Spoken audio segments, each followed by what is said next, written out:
જય માતાજી।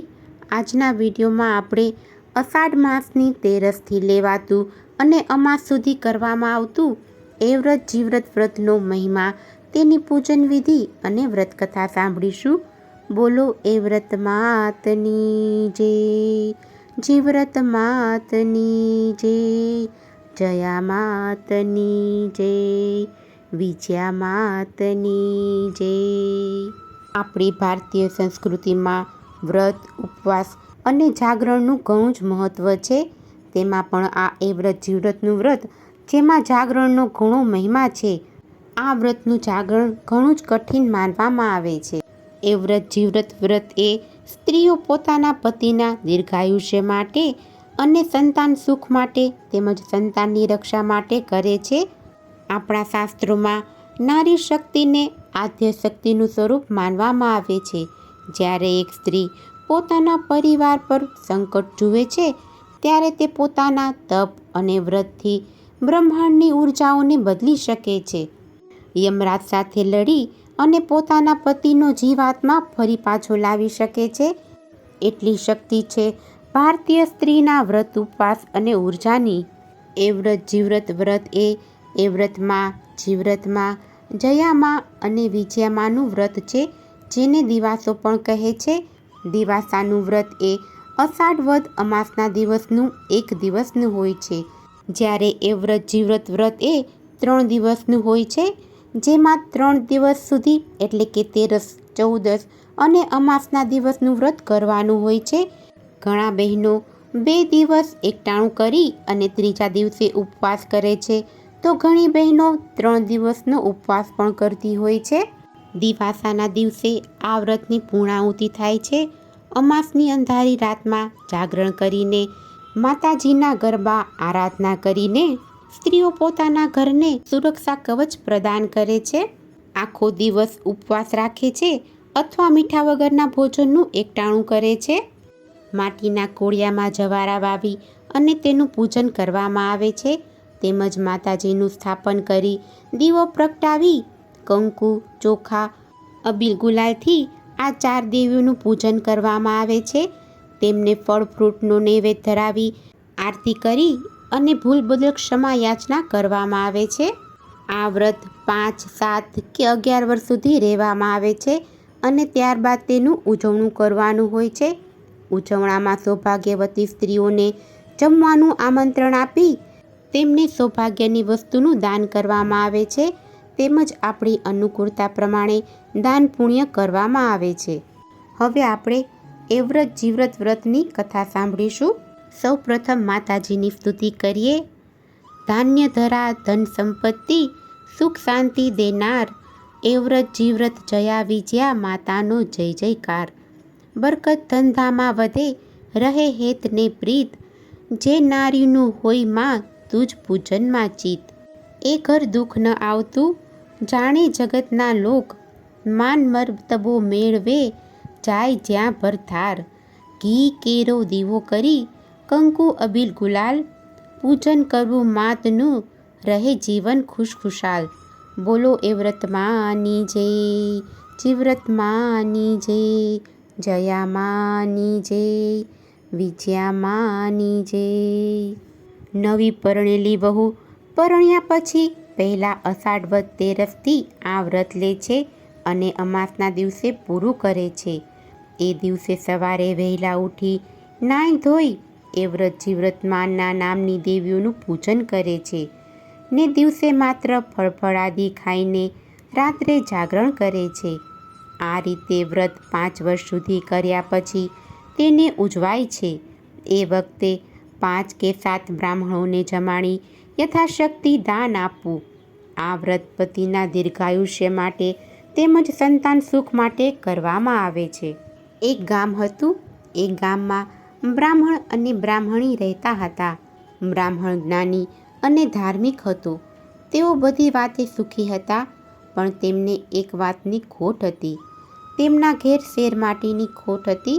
તેમને કોઈ સંતાન ન હતું। આ વાતથી તેઓ ખૂબ જ દુઃખી રહેતા હતા। એક દિવસ બ્રાહ્મણને વિચાર્યું કે આમ ઘરમાં બેઠા દુઃખી થવાથી કાંઈ નથી વળવાનું, લાવ હું બધી ચિંતા છોડી દઈ ભગવાન શંકરને રીઝવું. તે તો આવો નિર્ણય કરી અને જંગલ તરફ ચાલી નીકળ્યો. તે ચાલતો ચાલતો ઘોર જંગલમાં આવી ચડ્યો. ત્યાં તેણે એક મહાદેવનું મંદિર જોયું. આ મંદિરમાં કોઈ આવજા કરતું નહીં. તેથી બ્રાહ્મણે ત્યાં બેસી અને તપ કરવાનું વિચાર્યું. બ્રાહ્મણે તો પ્રથમ આખું મંદિર સાફસૂફ કરી લીધું અને ત્યાર પછી ભગવાન શંકરની પૂજા કરવા માટે બેસી ગયો. તેણે સતત 6 દિવસ સુધી કઠોર તપ કર્યું. આમ છતાં પણ ભગવાન શંકર પ્રસન્ન ના થયા. એ દરમિયાન એક પારધી એક બકરું લઈને ત્યાં આવી ચડ્યો. તેણે જય ભોલેનાથ કહી અને બકરાના ગળા ઉપર તલવારનો ઘા ઝીકી દીધો. પારધીનું આવું અધમ કૃત્ય જોઈને ભગવાન શંકર તેના ઉપર પ્રસન્ન થયા અને બોલ્યા કે હે પારધી, તારે શું જોઈએ છે તે માંગી લે. ત્યારે પારધી કહે છે, પ્રભુ, મારે 7 પુત્રો જોઈએ છે. તથાસ્તુ કહી અને ભગવાને તેમને 7 દીકરાનું વરદાન આપ્યું અને પારધી તો વરદાન લઈ અને ચાલ્યો ગયો. આ જોઈ અને બ્રાહ્મણને આશ્ચર્ય થયું. તે વિચારવા લાગ્યો કે હું સતત 6 દિવસથી ભૂખ્યો અને તરસ્યો તપ કરું છું, છતાં પણ ભગવાન શંકર પ્રસન્ન થતા નથી અને આ પારધીએ એક નિર્દોષનો જીવ લીધો તો ભગવાન તરત જ તેના ઉપર પ્રસન્ન થયા. શું ભગવાનના ઘરે ખરેખર અન્યાય જ છે? આવો અન્યાય જોઈને બ્રાહ્મણે મહાદેવજીના શિવલિંગ ઉપર માથું પછાડી અને મરી જવાનો નિર્ણય કર્યો. બ્રાહ્મણ જેવું માથું પછાડવા જાય છે ત્યાં ભગવાન શંકર પ્રગટ થયા અને બોલ્યા, હે બ્રાહ્મણ, મારા શિવલિંગે માથું પછાડી તું શા માટે આપઘાત કરે છે? બોલ, તારે શું જોઈએ છે? ત્યારે બ્રાહ્મણે કહ્યું, હે પ્રભુ, હું નિત્ય તમારી સેવા કરું છું, છતાં મારા ઘેર પાણું નહીં અને પેલા પારધીને એક ઘડીમાં 7 છોકરા. ભગવાને બ્રાહ્મણને શાંત કર્યો અને બોલ્યા, જો પેલો છાણનો પોદરો, તેમાં કેટલા કીડા ખદબદે છે. પારધીને 7 છોકરા આપ્યા એ પણ એવા જાણજે. જા, તને હું એક જ દીકરો આપીશ, પણ તેને પૂરું ભણાવજે ને પૂરું ભણી રહે પછી જ એને પરણાવજે. એ પહેલાં તેના લગ્ન કરીશ નહીં. સારું કહી અને બ્રાહ્મણ તો પોતાના ઘેર ગયો. થોડા દિવસમાં જ બ્રાહ્મણીને ગર્ભ રહ્યો અને પૂરા 9 માસે તેણે રૂપાળા દીકરાને જન્મ આપ્યો. દીકરો દિવસે દિવસે મોટો થવા લાગ્યો. છોકરો 5 વર્ષનો થયો એટલે બ્રાહ્મણે તેને નિશાળે મૂક્યો. એ છોકરો ભણવામાં ખૂબ જ હોશિયાર હતો. તે એકવાર વાંચે અને આખો પાઠ મોઢે થઈ જાય. ધીરે ધીરે છોકરો મોટો થવા લાગ્યો. તે 12 વર્ષનો થયો કે ગામે ગામથી તેના માંગા આવવા માંડ્યા. આ જોઈ અને બ્રાહ્મણ અને બ્રાહ્મણી હરખાઈ ઉઠ્યા. હરખમાં ને હરખમાં તેઓ ભગવાન શંકરને આપેલી શરત ભૂલી ગયા. છોકરાનો અભ્યાસ હજુ પૂરો થયો ન હતો. બ્રાહ્મણે તો સારી છોકરી જોઈ અને સગપણ નક્કી કરી નાખ્યું અને સારું મુહૂર્ત જોઈ લગ્ન લઈ લીધા. તેણે સગા સંબંધીઓને તેડાવી અને જાન જોડી અને ઉપડ્યા વેવાઈના ઘેર. 3 દિવસ પછી લગ્ન પતાવીને કન્યાને લઈ અને જાન પાછી ફરી. રસ્તામાં પવનનું ભારે તોફાન આવ્યું. આકાશમાં વાદળા ચડી આવ્યા અને વીજળીનો ગળગળાટ થવા લાગ્યો. જોત જોતામાં તો મુસળધાર વરસાદ તૂટી પડ્યો. વરસાદના પાણીમાં બળદ ચાલતા બંધ થઈ ગયા એટલે આખી જાન નીચે ઉતરી એક મોટા ઘટાદાર ઝાડ નીચે રોકાઈ ગઈ. એવામાં વરરાજાને કંઈક કરડ્યું અને એક ભયંકર ચીસ પાડી. વરસાદમાં કોઈને કાંઈ દેખાયું નહીં. એક મોટો કાળોતરો નાગ સડસડાટ દૂર જતો દેખાયો. થોડી વારમાં તો વરરાજાનું આખું શરીર લીલુંછમ થઈ ગયું. આંખો ફાટી ગઈ અને મોઢામાં ફીણ આવ્યા અને વરરાજાનું પ્રાણપંખેરું ઉડી ગયું. જાનૈયાઓમાં તો રોકકળ શરૂ થઈ ગઈ. બ્રાહ્મણ અને બ્રાહ્મણી તો હૈયાફાટ રુદન કરવા લાગ્યા. છેવટે બધાએ તેમને સમજાવી તેમને માંડ માંડ શાંત રાખ્યા અને અંધારામાં અહીંયા વધારે રોકાવું જોખમ છે અને સબની વ્યવસ્થા કાલ સવારે કરીશું. આમ કહી બધા બ્રાહ્મણ અને બ્રાહ્મણીને આગળ કરી રડતા રડતા ચાલતા થયા. પરંતુ વહુ તેમની સાથે ન ગઈ. તે તો સબની પાસે બેસી રહી. બધાએ તેને ઘણી સમજાવી, છતાં તે એકની બે ન થઈ. તે તો પતિના માથાને ખોળામાં લઈ અને રાતના ઘનઘોર અંધારામાં વરસતા વરસાદમાં ભીંજાતી બેઠી રહી.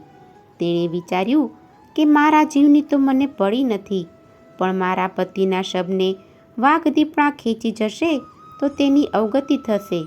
બધા જાનૈયાઓ ચાલ્યા ગયા એટલે વહુએ પોતાના પતિના શબને ખંભા ઉપર ઉપાડી પડતી આખડથી ચાલવા લાગી. એવામાં વીજળીના ચમકારે તેને નજીકમાં એક મહાદેવજીનું દેહરું જોયું. તે તો શબને લઈને દેહરામાં પેઠી અને અંદરથી સાંકળ ભીડી દીધી. મધરાત થતાં એ વ્રતમાં આવ્યા. જુએ છે તો દેહરું બંધ હતું અને અંદરથી સાંકળ ભીડેલી હતી. એ વ્રતમાં બોલ્યા, મારા દેહરામાં કોણ છે? ભૂત છે કે પ્રેત છે? વહુ તો બિચારી ધ્રુજવા લાગી. ધ્રુજતા ધ્રુજતા તેણે બાણું ખોલ્યું અને એ વ્રતમાને જોતાં જ બોલી, માં, હું ભૂત નથી કે પ્રેત નથી. હું એક દુખિયારી સ્ત્રી છું. દુઃખની મારી આપના શરણે આવી છું. પરણીને આવતા મારા પતિને સાપ કરડ્યો. માતાજી, મારા પતિને જીવતો કરો. ત્યારે એ વ્રતમાં બોલ્યા, જો તું મારું કહ્યું માનીશ તો હું તારા પતિને જીવતો કરું. વહુએ કહ્યું, માં, તમે જે કહેશો તે કરીશ. એમ કહેતા જ સબે એક પડખું ફેરવ્યું. થોડી વાર થતાં ત્યાં જીવ્રતમાં આવ્યા. તેમણે દેહરાના બારણા બંધ જોયા અને બોલ્યા, મારા દેહરામાં કોણ છે? ભૂત છે કે પ્રેત છે? વહુએ તો બારણા ઉગાડ્યા. જીવ્રતમાને જોતા તે બોલી, માં, હું ભૂત નથી કે પ્રેત નથી. એક દુખિયારી સ્ત્રી છું. મારા પતિના શબની રખેવાળી કરું છું. માં, મારા પતિને સજીવન કરો. ત્યારે જીવ્રતમાં બોલ્યા, તારા પતિને સજીવન કરું, પણ તું મારું કહ્યું કરીશ? ત્યારે વહુએ હા કહેતા સબે બીજું પડખું ફેરવ્યું. થોડી વાર થતાં જયામાં આવ્યા. તેમણે પણ વહુને એવું જ કહ્યું. ત્યારે વહુએ હા ભણી એટલે સબમાં શ્વાસ ચાલતો થયો. છેલ્લા પહોરે વિજયામાં આવ્યા. એમણે પણ વહુને પોતાના કહ્યા પ્રમાણે કરવાનું વચન લીધું. એટલે વિજયામાએ પાણી ભરી અને મૃતદેહ ઉપર અંજલિ છાંટી. ત્યાં તો વરરાજા આળસ મરડી અને ઊભા થયા. વહુ તો હરખમાં ગાંડી ઘેલી બની ગઈ. વરે કહ્યું, આપણે બંને અહીં ક્યાંથી આવ્યા? બીજા જાનૈયાઓ ક્યાં ગયા? એટલે વહુએ માંડી અને બધી વાત કરી. પછી વર કહે, મને તો ખૂબ અને તરસ લાગી છે. વહુ તો દોડતી દોડતી મંદિરની વાડીમાંથી ફળ લઈ આવી અને મંદિરના કૂવામાંથી પાણી લઈ આવી. પછી બંને જણાએ ફળ ખાઈ અને ધરાઈને પાણી પીધું. વર અને વહુ બંને જણા મંદિરને ઓટલે બેસી અને વાતો કરવા લાગ્યા. ગામનો ગોવાળ ગાયો અને ભેંસો લઈ અને ચારવા નીકળ્યું. તેમની નજર ઓટલે બેઠેલા વર અને વહુ પર પડી. તે તો અચરજ પામ્યો અને તેને થયું, અરે, આ વરના મા બાપ તો ગામમાં રોકકળ કરે છે અને અહીં તો આ બે જણા બેઠા બેઠા વાતો કરે છે. ગોવાળ તો તરત જ ગામમાં જઈ અને વરના મા બાપને ખબર આપી. બધાએ રોકકળ કરવાનું બંધ કર્યું. પછી આ વાતની ખાતરી કરવા છાનામાના તપાસ કરી તો તે વાત સત્ય નીકળી. વરના મા બાપ તો પોતાના દીકરાને સજીવન થયેલો જોઈ અને રાજી રાજી થઈ ગયા. તેમણે જાન જોડીને વરકન્યાના સામૈયા કર્યા. ધીરે ધીરે સમય પસાર થવા લાગ્યો. બ્રાહ્મણ બ્રાહ્મણી અને તેમનો દીકરો વહુ ચારેય જણા આનંદથી દિવસો પસાર કરવા લાગ્યા. 2-3 વર્ષ બાદ વહુએ એક રૂપાળા દીકરાને જન્મ આપ્યો. મધરાત થઈ કે એ વ્રતમાં આવ્યા. તેઓ બોલ્યા, વહુ, મને આપેલું વચન તને યાદ છે કે નહીં? ત્યારે વહુ કહે, હા માતાજી, યાદ છે. તો લાવ તારો દીકરો મને આપી દે. વહુએ તો દીકરો લઈ બાળોતિયામાં વીંટીને એ વ્રતમાને આપી દીધો. માતાજી તો દીકરાને લઈ અલોપ થઈ ગયા. સવારે ઉઠીને સાસુમાએ જોયું ઘોડિયામાં છોકરો ન મળે. ત્યારે સાસુએ પૂછ્યું, અલી વહુ, છોકરો ક્યાં ગયો? ત્યારે વહુ કહે, મને કંઈ ખબર નથી.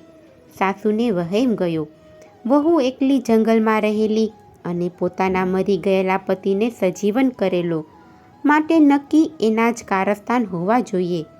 છોકરું ગુમ થવાના સમાચાર આખા ગામમાં ફેલાઈ ગયા.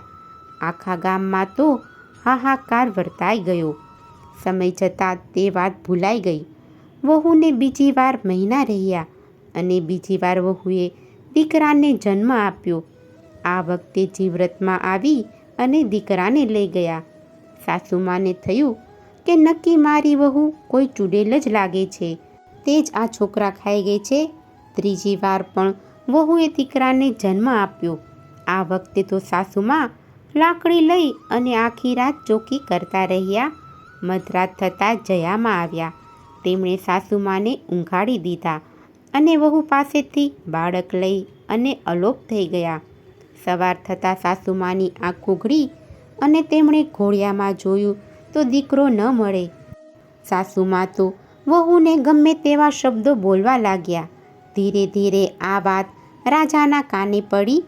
તેમણે પણ આ બાબતે તપાસ કરવાનું વિચાર્યું. ચોથી વાર વહુએ ફરી દીકરાને જન્મ આપ્યો. ડોશીમાએ તરત જ રાજાને આ વાતની ખબર આપી. રાજા પોતે ખુલ્લી તલવાર લઈ ઘોડિયા પાસે ચોકી કરવા બેઠા. મધરાત થતાં વિજયામાં આવ્યા. દર વખતની જેમ વિજયામાએ પણ રાજાને ઊંઘાડી દીધો અને બાળકને લઈ અલોપ થઈ ગયા.